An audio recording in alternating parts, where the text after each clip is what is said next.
Okay, we're good to go. All right, I'd like to welcome everybody to the regular council meeting held down here at City Hall at 80 South Superior Street in Cambridge, Idaho. Delray, do you want to lead us in the Pledge of Allegiance? I pledge allegiance to the flag of the United States of America and to the republic for which it stands, one nation, under God, indivisible, with liberty and justice for all.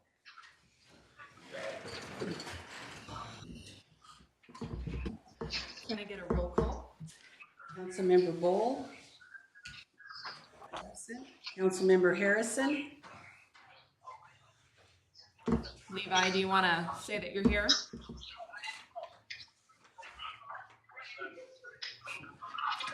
Levi? Yes. Will you say that you're here? Here. Councilmember Powell. Here. Councilmember Platt. Here. Mayor Ludwig. All right, can I get someone to approve our consent agenda? I'll make a motion to approve the agenda. Can I get a second? Second. It's been moved and seconded. All in favor? Aye. Any nays? All right, it's been passed. Next on the agenda, we have HECO engineering report, transportation, streets, roads, water system, and wastewater systems. Good evening, council. There are a couple items for today's staff report for June 10th of this year. The only items are on page 2 of transportation, streets, and roads. Item number 20 and 21. 20, the ongoing construction review admin of the Cambridge First Street construction project. And item number 21, HECO submitted on June 3rd. Change order number 3 and HECO's amendment number 1. All right. And that's all I have for you. All right, thank you. All right. Moving on to our third item, First Street Improvements Amendment number 1, HECO Engineering Action Item. Corey, did you want to talk about this? Yeah, give me a second.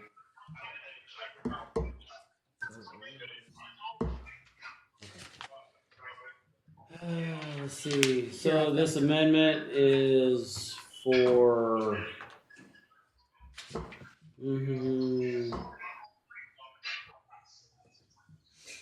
Well, actually, I'm not 100% sure what the amendment's for. If it's for the 2 change orders or for the added 350 feet. Robert, can you let me know what it's specifically for? Yeah, the change order, the HECO's amendment is basically for the additional review and the review of those added change orders. We anticipated on there to be just one at the most, being it a simple project, and it's a pretty straightforward street. So and the tentative budget that it was for design and drawing specifications and then bidding and construction, all that lumped together, we fit a amount that could fit with the city. And as tight as it was, we weren't expecting those additional reviews, those change orders. When those came in, of course, we have to review them, coordinate with the contractor, coordinate with the city, and that adds up versus if it was just one. And then just making sure our stuff was in place before we could recommend that. Because we have to go through the contract manual and justify it, and then go through the coordination and processing of that added some time, which is what the amendment for us is for.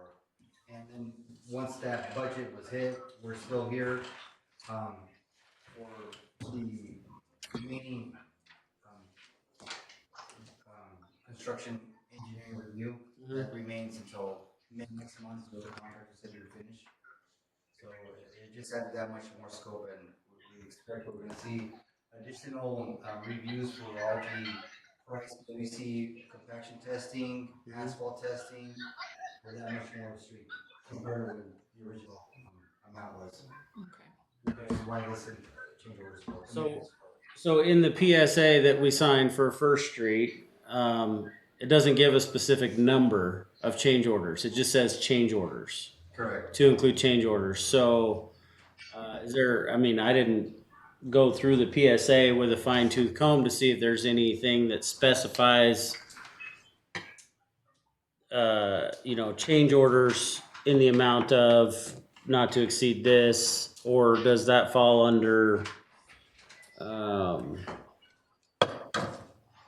What's that section? Additional or added work? I can't remember what it's called. Section 4, additional, I forgot what it was. Extra work, 4.4 extra work. Yeah. Let's see. Take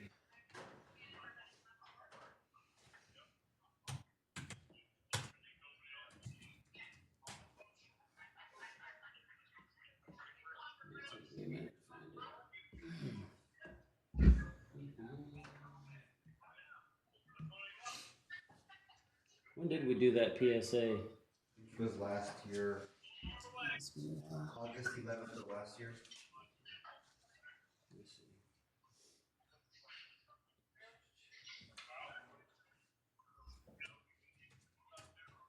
So this is the amendment, the file that I'm looking at, correct? Yeah, Okay. they're saying for additional work. That wasn't in the original PSA. Okay. And the PSA is the professional services agreement, correct? That's it. Yeah. So.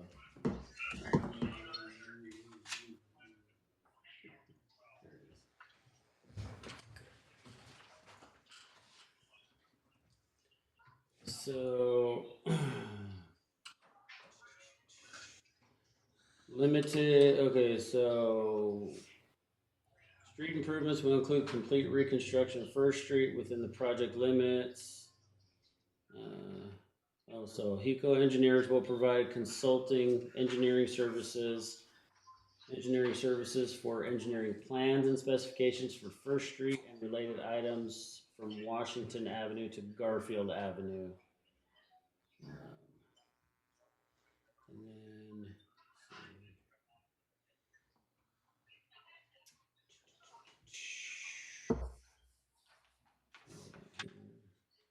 so extra work, any work performed by a consultant in fulfillment of the objectives of this agreement, but not stated in the scope of work description shall be extra work under the terms of this agreement. So that's where that falls under the added cost. Right. Okay.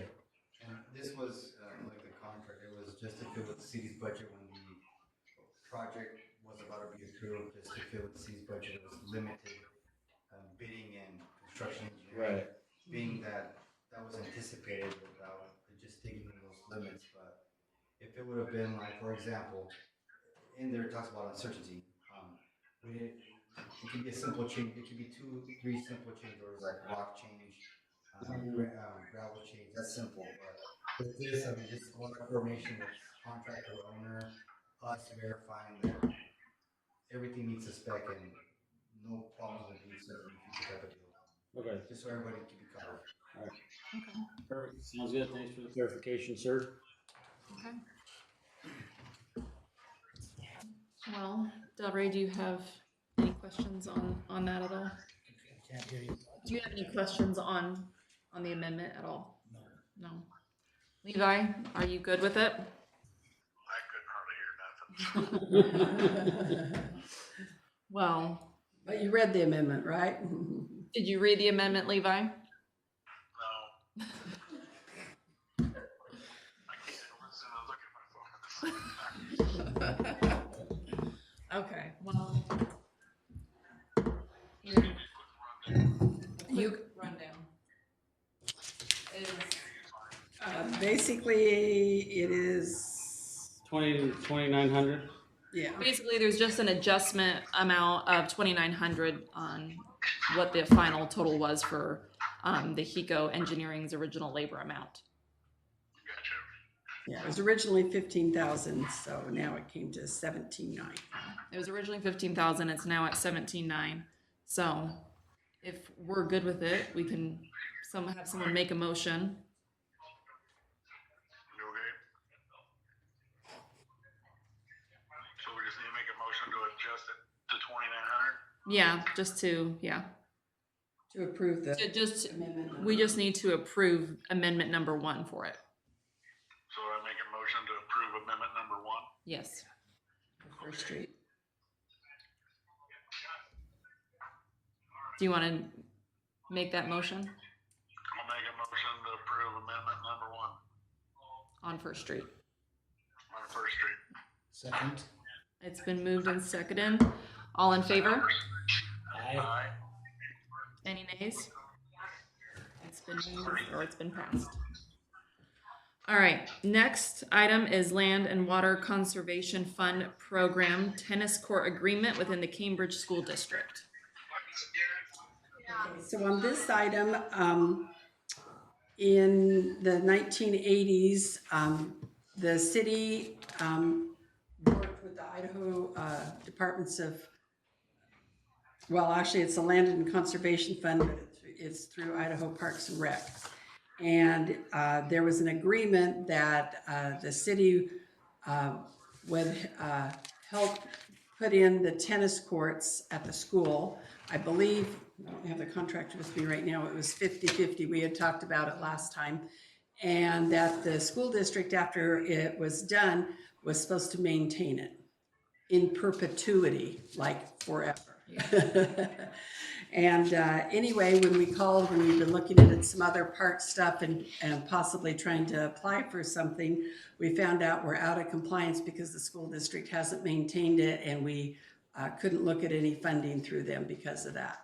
And so the lady from Idaho Parks and Rec came and met with the mayor and Corey and I and Brandy and the school superintendent, Anthony Butler, a week or so ago, and tried to come up with some plans to make it so we could at least come into compliance. It's probably not the perfect solution, but she thought if we did that it would come into compliance, which is kind of a win for everyone. The school district's willing to try to do it. They know they have an agreement that they hadn't lived up to yet, and that they need to help us be in compliance with it and stuff. So maybe I'll let Corey talk about the particulars of what they plan on doing.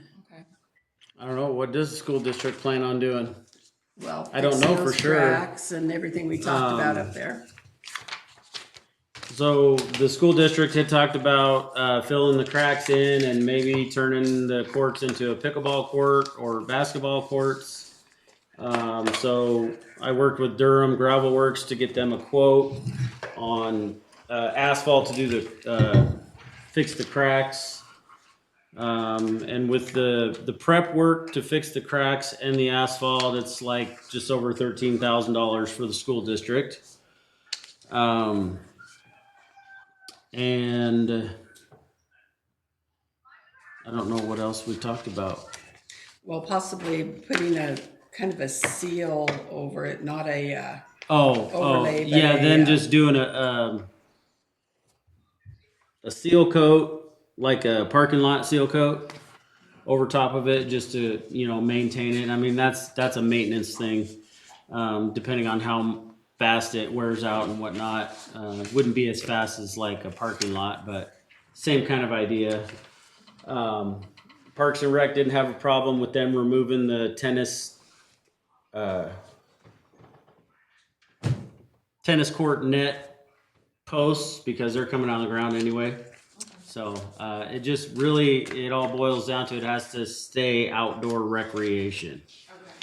So and it has to stay active outdoor recreation. We asked, could we just put grass in this area or do something else like extend the community garden or different things like that, but it has to be active outdoor recreation. Okay.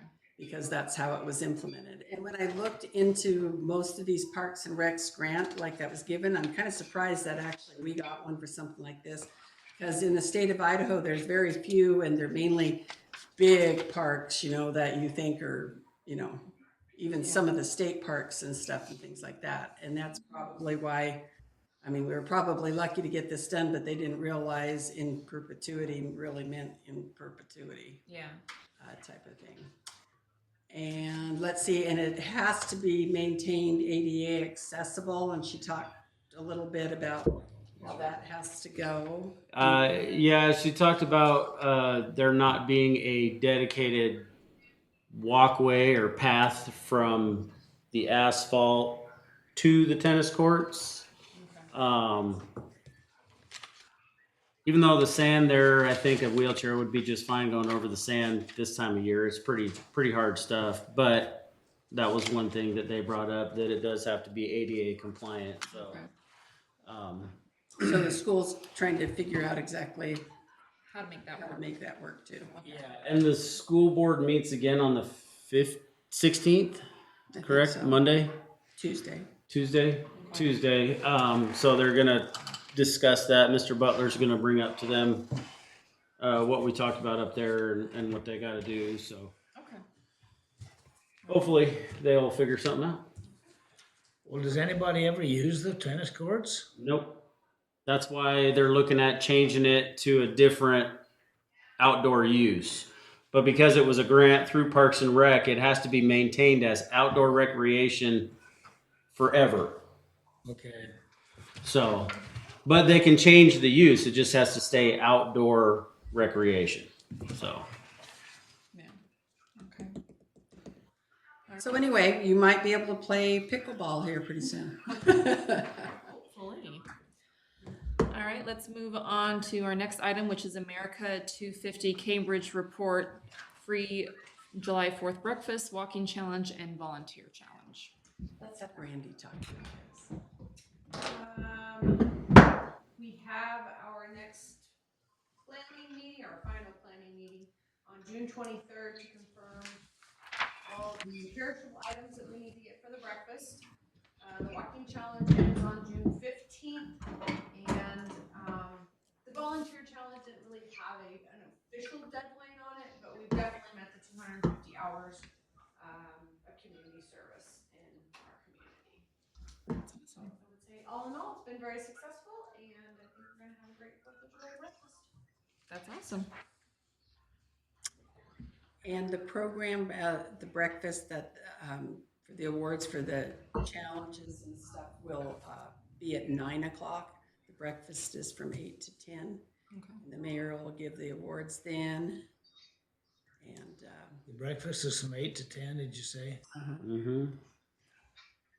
and the different churches are working together as far as helping put on the breakfast. Okay.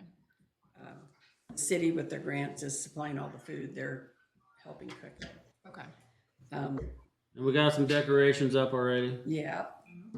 I got more to do, but Yeah. we'll get them there. And there will be a backdrop for pictures in the park on the day too, so everyone can remember the day and take some pictures and things like that. And we have someone that's coming and posting the colors. The FFA is supposed to be coming and posting the colors for us for the program. And I believe Haley Kindle is going to be singing the national anthem and some things like that. The mayor will have a short and sweet speech. All right. Well, sounds like it's going to be a good time. All right, next item is FY 2026 budget discussion, property tax levy, and fee schedule by Sandra. So I'm going to start working really hard on the budget because I would like to have it finished at our next council meeting for you guys to consider adopting so it could be put in the paper. So I kind of needed to know some things that you're looking at specifically for the budget. One thing is the property tax levy. The maximum that we can increase our property tax levy is 3%. And in the past, we usually have, it doesn't add up when you only get $60,000 in property taxes, 3% isn't seem like a big increase, but it is to us, type of thing. And there's only 1 year since I've been here that we haven't taken our 3%, and that was the year that the county asked us not to because things were tight, and so we didn't. And at the end of it, the county changed their mind and they took the 3%. So, but anyway, there's only 1 year we have it. So is it okay if I work up a budget with property tax 3%? Okay, me. Okay. Yeah. But that doesn't even hardly keep up with inflation. In fact, the new inflation numbers are 4.2 or something like that. Yeah. So it still doesn't really get us ahead. The other thing is there any specific things in the budget you want me to look at or try to do? We've talked about in the past some of the decreases. I've gone over some of the street funds are going to be cut a lot. You know, all departments from the state were cut 5%. And so we're going to be getting less money through all of our state funds. And we've kind of finished all of our major water and sewer projects. And we only have the one major street project going down. So things have kind of shaken out of our funds and stuff. But we just got done to extend First Street using a lot of capital project money to be able to do more of it. So in my opinion, there's not a whole lot left, but if there's something you want me to look at, I can certainly look at it. Okay. Some type of a that you're Okay. Yeah. in mind. I don't think I have anything off the top of my head. So. No one else? Okay. And then the fee schedule. Usually at the same time we're looking at budget, we look at our fee schedule and we do a resolution so we can not have tons of resolutions. One resolution has all the fees, whether they are increased or not increased. But we've usually done the last few years a water and sewer increase of 5%. The auditor is suggesting, because we're running some tight in those funds, that we need to consider that. So is it okay if I work the fee schedule up with a 5%, or do you have other thoughts? No, I think it probably needs to happen. I would say to work it up, yeah. Okay. Yeah. Delray's good with that? Yeah. Yeah. You good with that, Levi? Are you good with Sandra working up a 5% increase in our water and sewer? Unfortunately, huh? So anyway, if you think of something in the next week or so, be sure to let me know while I'm working on the budget, because it'll be a lot harder to try to work it in, and then we're going to be on a time frame of how we get it passed and have to have special meetings. But if you have something in the next week or so, be sure to let me know. Okay. All right. Let's move on to item number 7, Cambridge City Code 10-4-3, C Commercial Zones Central Business District. Okay, we've been working on this for a few months. A few months ago, we had looked at the uses and stuff and had wanted to add in basements. And we had the attorney do that, and then we decided that maybe we needed to look at the whole thing to be able to get all parts of it in the section, so we didn't have to make so many different ordinances to make any changes if they were needed. So that's why we've been reviewing. And last month in the commercial zone, it was talked about that the central business district is a single block from the museum to the old bank building and from the coffee house to what was described as Bucky's, and that the prior councils established it specifically to preserve its historic business nature or character, while permitting limited residential only in conjunction with the principal business use. And then there was discussion whether short-term rentals such as Airbnbs were addressed in the code, and hotel and motel units and apartment units located above and behind.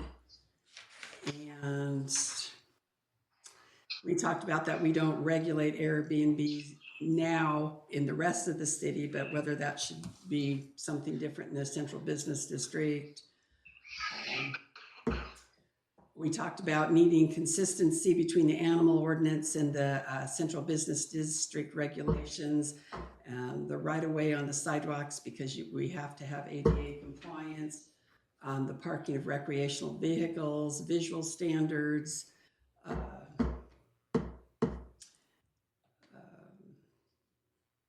those were the main things that looked like we talked about last month.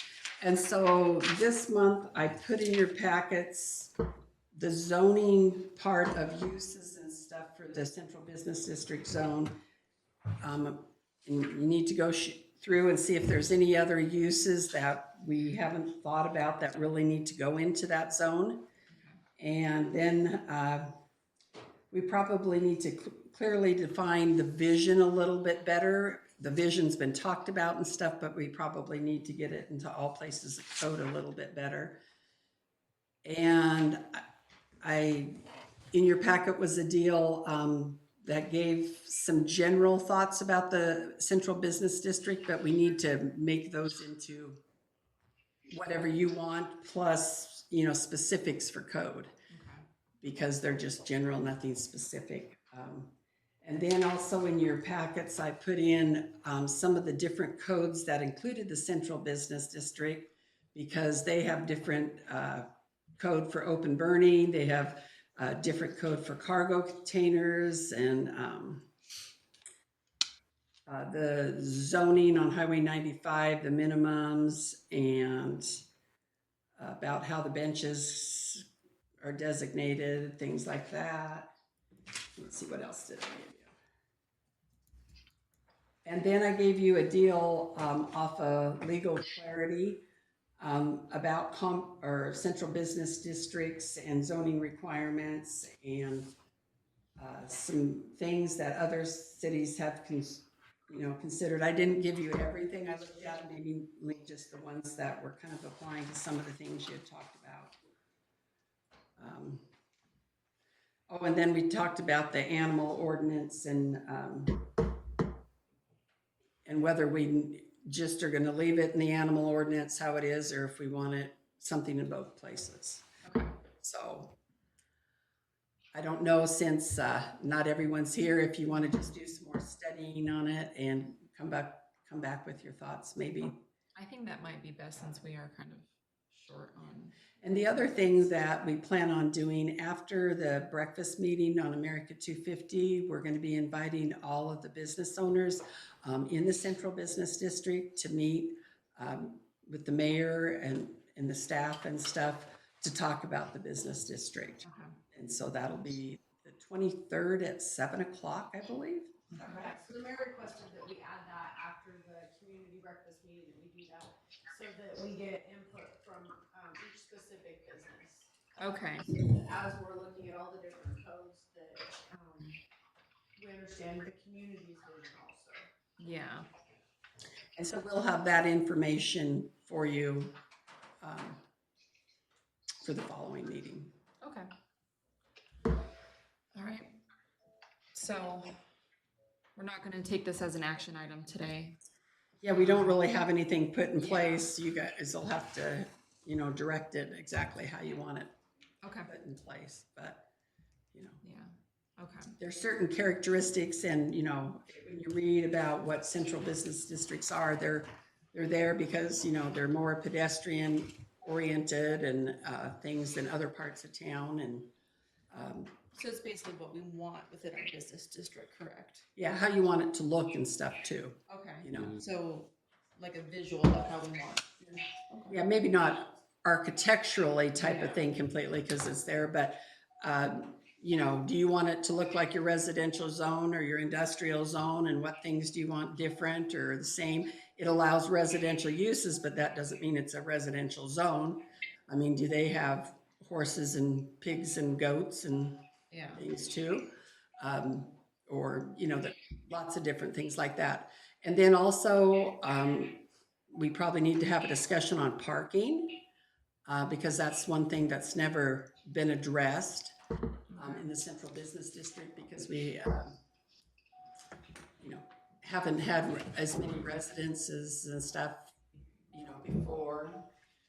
And some of our business frontages are, being filled now, so there's more business owners and things. And Okay. Can you think of anything else that the different parts of code that we?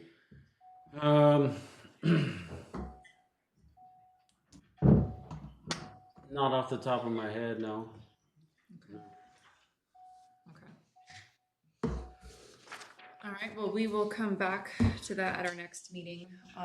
Next, we have Cambridge Comprehensive Plan sections on population, property rights, housing, and economic development discussion.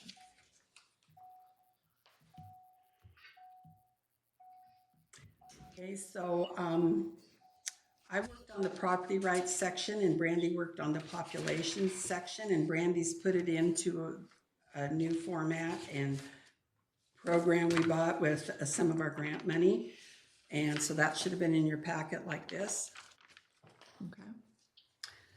And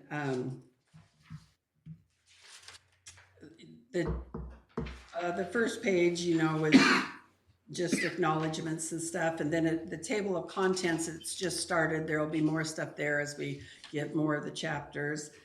And how to use a comprehensive plan. If you have additional things you want to put there, we can put there.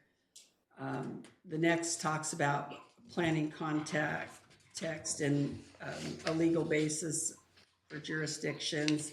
It has our future land use map next. And that's the one that was just adopted in December, so it's a current one. The next page has the required planning components of a comprehensive plan. And so they're listed, property rights, population, school facilities, economic development, land use, natural resources, hazardous areas, public services, facilities for plants for sewage, water supply, fire stations, libraries, and solid waste disposal, transportation, recreation, special areas, sites, housing, community design, implementation, agriculture, national interest corridors, public airport facilities. And so in our plan, we're required by state law to address all of those, whether or not we have an airport or not, you know, we just, you know, type of thing. And then we also acknowledged at the bottom of that, even though it's not a state requirement, that Blue Cross gave us a grant and that we're including public health in all of our sections. And the next page is on amending the plan, how comprehensive plans can be amended. And then it goes into the vision, and your vision page is blank because we have a vision in our current one, but the council needs to decide, is that your vision, or do you have other things you'd like to include in your vision? So maybe, you know, at our next meeting, we can address the vision. Okay. And, you know, you might even look at some other comprehensive plans and stuff and get an idea. And chapter 1's on population. And there's a little blurb. We can add more if you want to.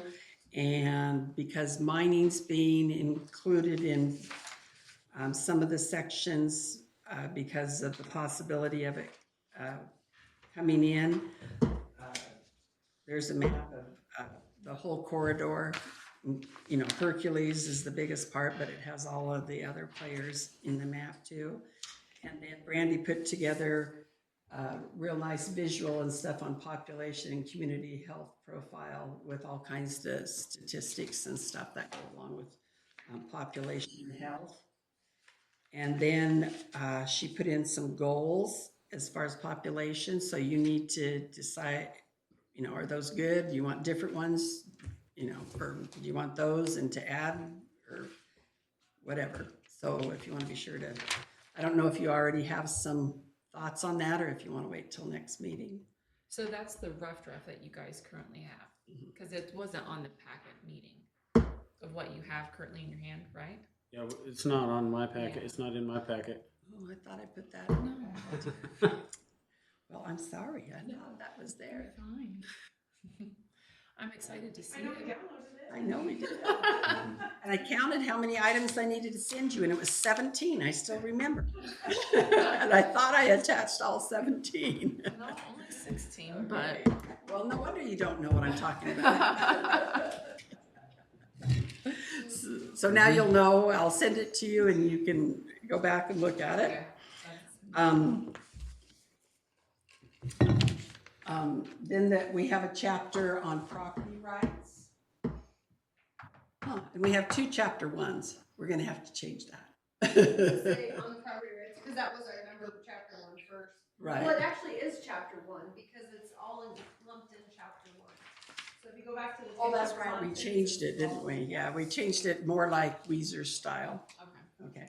And so I worked on the property rights section, and we had a really big section in our previous plan, so I tried to condense it to make it a little more understandable than the previous one. And there's a background and analysis on it, and about goals and policies.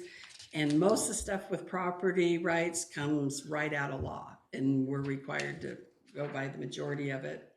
And it talks about housing stability and health, environmental health, and land use, economic stability and access to health care, agriculture, nutrition, and displacement of community health, as far as the health things that we've tried to intertwine in it.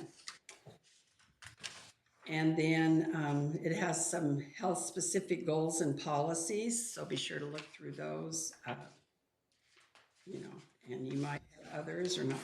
And then at the back, it has an appendix, which is a requirement about takings and the checklist for regulatory takings and stuff. So, and that's required for property rights and land use stuff. I think it's super helpful while you're reading this to take our old comp plan and our current and kind of compare and contrast. And I think also while you're looking at the goals, are they realistic? Are they attainable? Are they something that as a council member I can follow through on, or as a staff person, can staff really follow through on that? So when you're reading and thinking about those things, I think it's really important to critique that. Okay.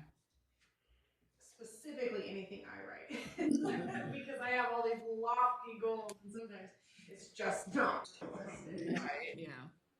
Yeah, I went through with Brandy. It's like, can we really do this? Or how do we do this?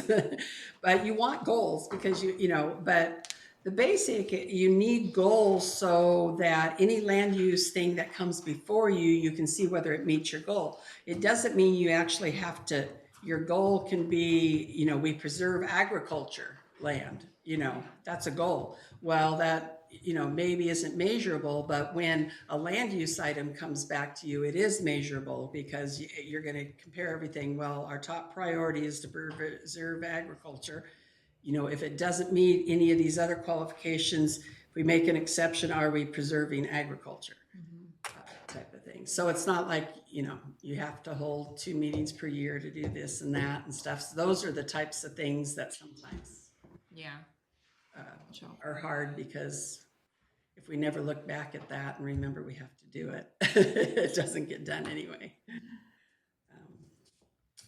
Okay. Anything else you can think of? The comprehensive plan, the current one, is on the city's website. Okay. So you can go to that. And it would be good to look through Weezer's comp plan too, because the layout of that plan, we're gonna use quite a bit of that layout, we hope. Okay. It makes a nice flow, so that when you're actually reading the document, it flows in usability. I did look at it and I did like the way that it flowed. It did seem very user friendly compared to what our currently Right, is. ours just follows what the state mandate is and follows their routine, where Weezer kind of combines like items. And Yeah, so yeah. I found it much easier to read. Well, and then if you're studying one particular subject, especially land use or something, all of those things are intertwined. So then when you go to that section, you're getting all of that information. So I will send that out to you. Okay. And our goal is to have the housing and economic development sections added to that for the July meeting. Okay. Okay. Really lofty goal.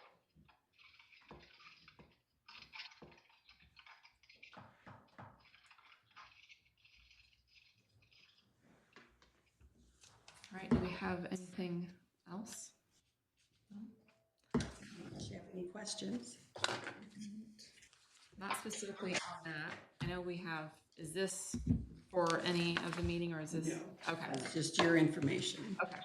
But if you have questions about it, I'd be glad to talk to you about it. Okay. actually met with Corey and I met with ITD yesterday, Okay. and not specifically on that, but we can give you an update. Okay, yeah. All right, well, if there's nothing else, anybody want to make a motion to adjourn? Move that we adjourn. Levi, you want to second that motion to adjourn? All right, it's been moved and seconded. All in favor? Aye. Any nays? All right, it's been moved and seconded. All right, thank you, everyone.